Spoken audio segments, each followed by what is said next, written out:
konsalting sentrlarga boradigan bo'lsanglar, ofislarda kirasizlar, $1,500 deb aytadigan bo'lsa,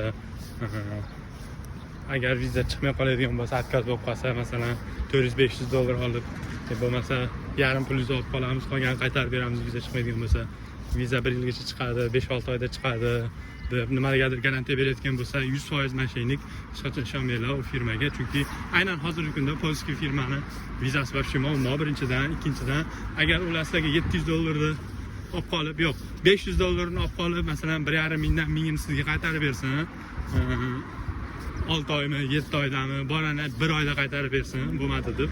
Ular shu $400-500 ichida kamida $300, $400 foydada bo'ladi. Shuning uchun ishonmanglar unaqa narsaga. 100% pulimizni qaytarib beradigan bo'lsa, borsangiz bo'ladi. Unda ham kam iloji bo'lsa tanish-bilish orqali, oddiy odam orqali qilinglar, arzonroq tushadi. Osonroq yetib kelasizlar, pullarni keyin olish kerak bo'lsa oson olasizlar.